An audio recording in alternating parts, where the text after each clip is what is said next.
Have you ever stopped to really consider the terrifying concept of hell?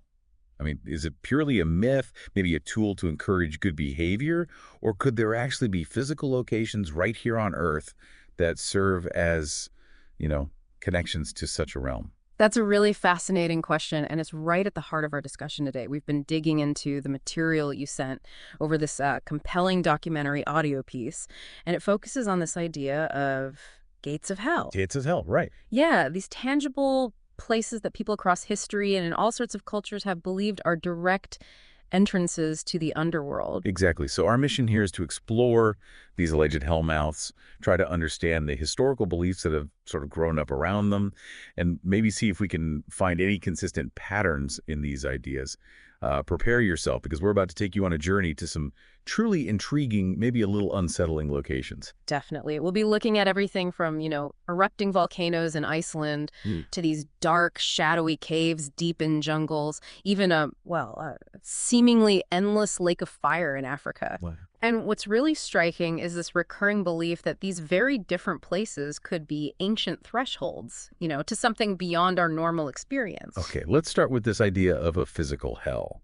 It sounds like in ancient times, it wasn't always just seen as an abstract concept, was it? Precisely. The documentary really emphasizes that ancient perspective hell wasn't just like a state of mind or some spiritual thing. It was considered a very real physical place, located beneath the Earth's surface. Redithas. Yeah.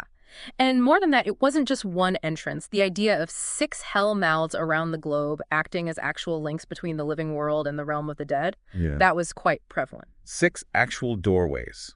That paints a pretty dramatic picture. And where were these ominous locations typically thought to be? Well, what's interesting is how consistently they're linked with harsh, often geographically dramatic spots. Think deserts, active volcanoes, just spewing smoke and fire. Right, like the really imposing places. Exactly. Remote islands, cut off from everything, and deep, dark cave systems. These kind of desolate, sometimes dangerous places were often seen as natural boundaries, sort of liminal spaces between our world and something unknown and terrifying. Speaking of terrifying locations, the documentary kicks off in Nicaragua with a volcano called Mount Masaya, or, as the locals chillingly call it, Boca del Infierno, The mouth of hell. the mouth of hell. Yes, Messiah. Its scale is truly impressive. It's this massive geological feature constantly giving off what's described as this haunting smoke. It's marked its presence for centuries, and that single cross you see at the crater's edge, it really speaks volumes about its history, doesn't it? It absolutely does. And the archaeologist, Elizabeth Bacadano, she actually went into the lava tubes to get closer to the crater. She described it as feeling like entering the very mouth of the earth. Pretty unsettling, even for an experienced explorer, I'd imagine. Definitely. And remarkably, even today, in the 21st century, the local people still call it the Gates of Hell. That enduring name connects directly back to ancient indigenous beliefs. For them, Messiah wasn't just, a volcano, it was a sacred entrance to the world of the dead. They believed gods lived down in the depths. And they practiced human sacrifice. Tragically, yes. Yeah. Casting men, women, even children into that fiery crater, trying to appease these powerful beings they believed resided below. It shows this primal need to control nature's unpredictable forces and maybe a fear of divine anger. That's a really grim picture. And then the Catholic friars show up in the 1500s. It sounds like they just readily accepted this idea that Messiah was hell. They really did. They drew directly from the imagery in the book of Revelation, the bottomless burning pit, smoke darkening the sun. Okay. And they saw a terrifying parallel right there in Messiah.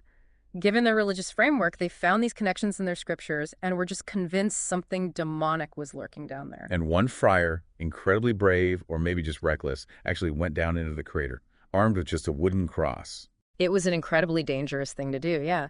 And as the documentary points out, whatever we think now, you have to admire their courage confronting what they genuinely believed was the source of, profound evil. Right. Inside that huge burning chasm, the friar was absolutely certain he was standing at the threshold of Satan's domain. And that certainty was rooted deep in the biblical idea of Satan and the fallen angels being cast down into a chasm, right, after rebelling against God. It's like Messiah just perfectly fit that picture they already had. Precisely. The medieval Christian worldview pretty much placed hell as this vast underground realm ruled by Satan, a place of eternal punishment. Ah. So seeing this fiery abyss, a connection was immediate and deeply unsettling for them. So they put up a cross. Yeah, erecting that cross at the crater's edge was a powerful symbolic act, claiming the site, asserting spiritual authority over this perceived gateway of evil. And the fact that this cross is apparently still standing 500 years later, it's a potent reminder of those beliefs. It truly is. But this belief in an underworld, a great below, it wasn't just unique to Nicaragua or the early Christians, was it? Not at all. The documentary broadens things out here. It mentions Sumerian beliefs in this great below thousands of years ago. The ancient Greeks wrote about a bottomless abyss, too. Okay. And that mirrors concepts in the Book of Job, which describes the underworld, Sheol, that's the Hebrew term, as a dark pit beneath the earth. This almost universal belief across cultures in a tangible domain of evil under our feet. It's pretty striking. It's kind of eerie how consistent these descriptions are, even across huge distances and time periods, different names, different places, but this basic idea just keeps popping up. That's exactly what's fascinating. Despite all the different names, Hell, Hades, Sheol, and the diverse cultures, there are really substantial and unsettling similarities in how these underworlds are imagined. By the gates. And as the documentary highlights, just like with Messiah, this concept of gates, actual points of transition, is a recurring, really significant feature. They signify access to these realms. So these physical hellmouths seem to be more than just weird geological features. They're deeply tangled up with these fundamental beliefs about what happens after we die. And speaking of experiencing the afterlife, the documentary touches on near-death experiences and the chilling visions some people have reported. Right. So far, we've looked at physical places, but now maybe we should consider these more personal, subjective gateways through near-death experiences. Okay. Yes, the idea of people claiming to have actually seen hell adds another layer to all this. The personal story of Mickey Robinson, the skydiver who survived that terrible plane crash back in 1968, it's particularly vivid. Now, interpretations vary, of course, but his description is compelling in this context. It is. He talks about his spirit leaving his body, this journey into what he felt was a spiritual world, and then this terrifying encounter with this blackness, blacker than the blackest black, a feeling of eternal emptiness, just profound doom. That visceral description he gives of the void, feeling eternally lost, isolated, and his absolute conviction when he regained consciousness that he had seen the mouth of hell, it's quite powerful. Yeah. And the documentary emphasizes Robinson's experience isn't unique.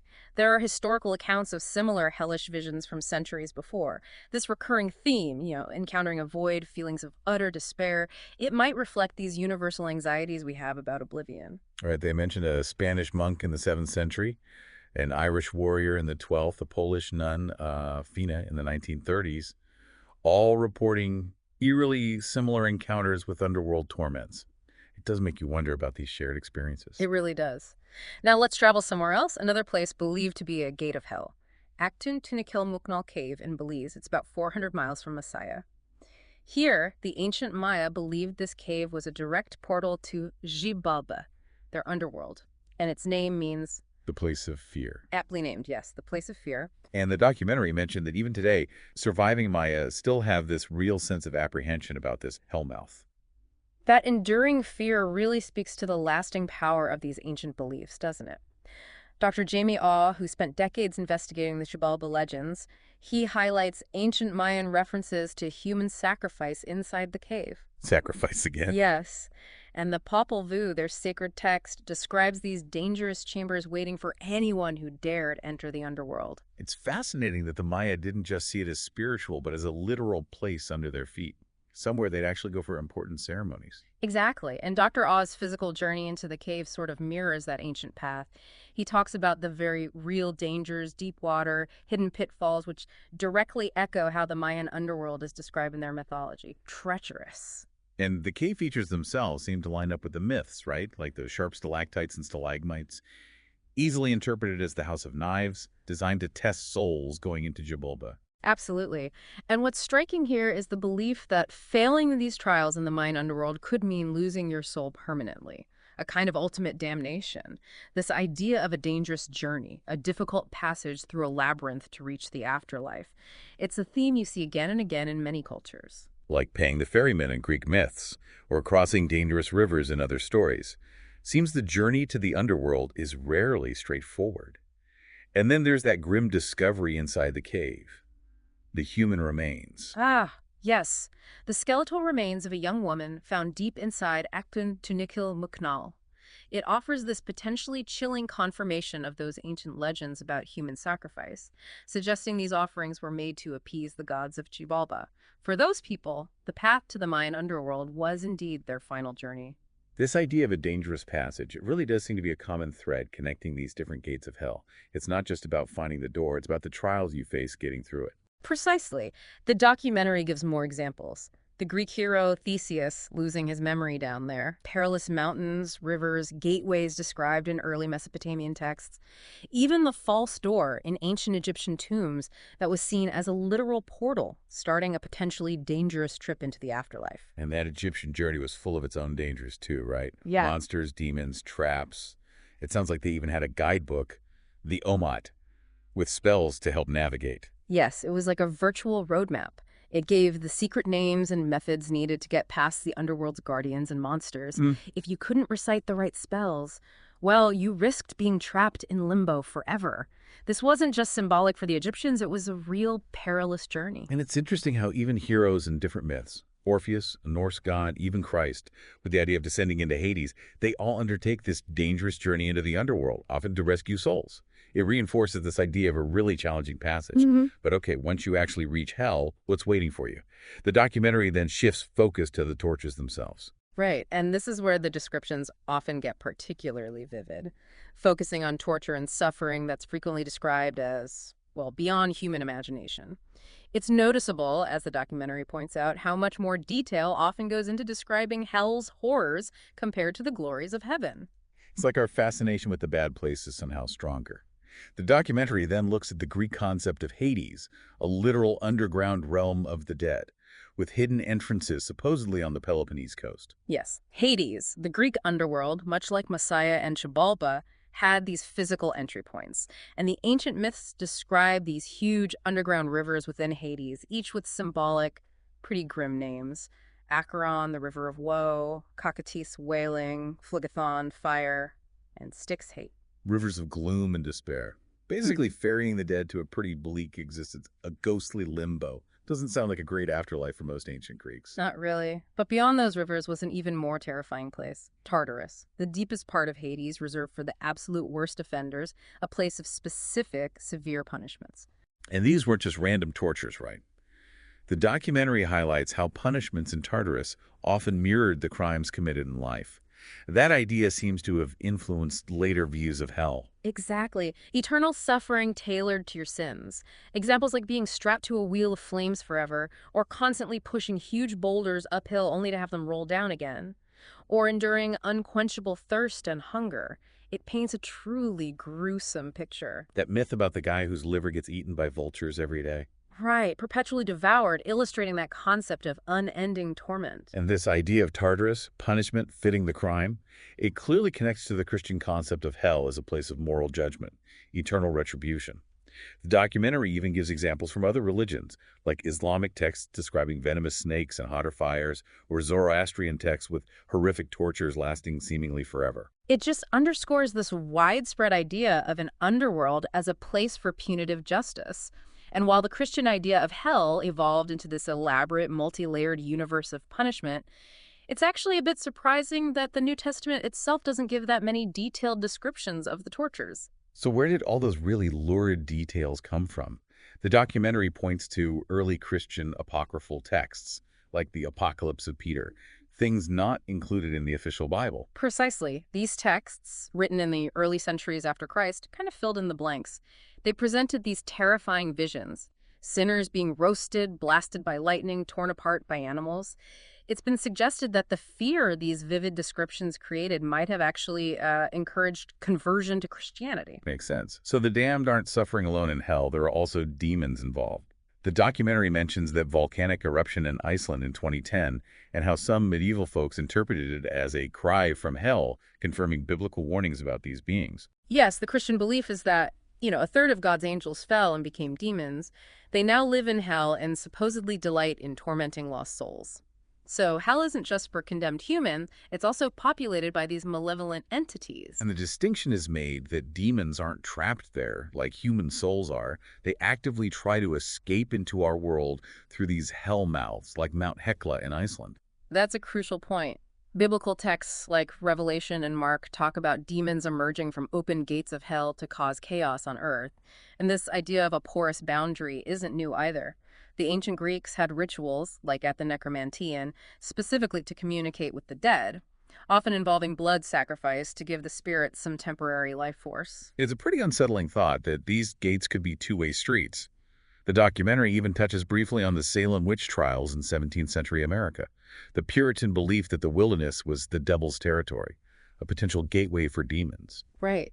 Cotton Mather's warnings, the accusations that alleged witches made pacts with the devil out in the woods. It all underlines this intense fear of demonic influence and the idea that these liminal spaces could be portals from hell into their community. And at the center of all this fear of hell and demons Eh, is the figure of Satan, the embodiment of evil itself. The documentary connects Satan's rise as such a prominent figure to the historical context of the Romans destroying the Holy Temple in Jerusalem. Early Christians needed a way to understand that catastrophe, framing it as part of a larger cosmic battle between good and evil, with Satan as the ultimate dark force. Belial, Mastema, Satan, the Prince of Darkness. The documentary notes that belief in Satan as a real, cunning being causing evil in the world that still exists today for many. Absolutely. The concept of eternal punishment in a literal hell is still a fundamental belief for a lot of people. The documentary even plays audio clips from that radio show, The Sacred Division, discussing a supposed recording of screams from hell found in Siberia.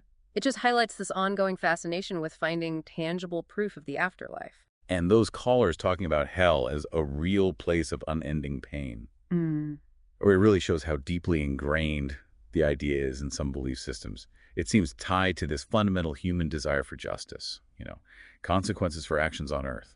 That longing for cosmic balance is ancient. The documentary mentions the Egyptian final judgment scene on Lady Tahat's coffin, the heart weighed against the feather of truth. Fail, and you get devoured by a monster. Right. You see similar ideas in Greek beliefs with King Minos judging the dead, and in Islamic beliefs where the damned fall into a pit of fire. And then there's Dante's Inferno, probably the most influential and certainly the most lurid vision of hell's torments. Dante's work from around 1300, yeah. It painted this incredibly detailed, terrifying picture. Hell organized into 9 circles, punishments getting worse for more serious sins. He really emphasized that direct link between sin and punishment. The idea that life choices have eternal consequences, and the torture in his hell is specifically tailored to those choices. It's such a powerful, disturbing image, this meticulously structured realm of eternal suffering. But then the documentary offers a different angle with St. Patrick's Purgatory in Ireland, a possible way to actually avoid hell. Yes, Lough Derg. It's this small island in Ireland, a pilgrimage site for centuries. There's a 1,000-year-old legend that it's a gateway, not directly to hell, but to a place for purifying souls, a purgatory. And thousands of Catholics still go there every year, fasting, staying awake, symbolically locking themselves in. That's right, engaging in these acts of penance and renunciation. The legend says St. Patrick himself got visions of the underworld in a cave on the island as proof for the pagans he was trying to convert. And these visions supposedly showed purgatory as this upper chamber of hell for cleansing souls. And people used to go into the cave hoping for visions themselves. Yes, there are historical accounts of pilgrims doing just that. The belief persists that pilgrimage to St. Patrick's Purgatory can help purify your soul, maybe even help you avoid the deeper parts of hell. There's even a tradition about visiting 3 times for full effect. So from terrifying descents to paths for redemption, the idea of these hellmouths is definitely complex. And the final location the documentary explores is the Erta Ale volcano in Ethiopia, described as one of Earth's harshest places, the hellhole of creation. Yeah, Erta Ale, its extreme conditions, the local legends linking it to the origin of the universe, evil spirits. It definitely has an ominous feel. The documentary asks, could this fiery place lead to the true source of hell's power? Explorer George Coronis went there, trekking through the Danakil Desert, one of the hottest places on Earth. That sounds intense. Incredibly intense. And Erta Ale is right on a tectonic rift, which creates this dangerous window into the planet's interior. It's quite remarkable. Seeing that lava lake Yeah. That boiling cauldron, 2,000 degrees Fahrenheit, you can absolutely see why people historically link volcanoes with a fiery underworld. Definitely. Kurani's descent into the crater, even wearing a heat suit, it just vividly brings those ancient descriptions of hell to life. The fire, the smell of sulfur dioxide, brimstone. It really connects the science, Earth's molten core, with these ancient beliefs about a fiery realm right under our feet. And the documentary wraps up by bringing it all back to one central, powerful human experience, the enduring power of fear. That's exactly it. Whether it's fear of the unknown after death, fear of judgment, fear of eternal suffering, fear is the fundamental emotion linking all these interpretations, all these so-called gates of hell. The similarities across cultures probably reflect these shared primal human anxieties about death, about consequences. Ultimately, it comes down to those basic questions, doesn't it? What happens when we die? Will we be held accountable for how we lived? And even with all our modern science, the belief in hell persists, maybe fueled by that deep need for justice, for good to ultimately win over evil. Exactly. These hellmouths, whether you see them as literal portals or just powerful metaphors, they continue to hold this really significant, compelling place in our collective imagination. So as we wrap up this deep dive into these different hell mouths and the incredibly rich tapestry of beliefs around them, a few key things stand out. This historical belief in actual physical gateways to the underworld, the really remarkable consistency of themes across cultures, the dangerous journeys, the realms of torment, and just the undeniable enduring power these ideas have had on human thought. And that leads us to a final thought for you to consider. Thinking about all these varied locations and interpretations we've discussed, what does this persistent human fascination with hell really tell us about ourselves? About our deepest anxieties regarding mortality, regarding justice? Is hell a literal place waiting for some? A metaphor for our own inner demons? Or maybe, a social construct designed to keep us in line? It's certainly a profound question to keep mulling over. We definitely encourage you to keep exploring these fascinating questions and perhaps even revisit some of your own beliefs about what might lie beyond this earthly life.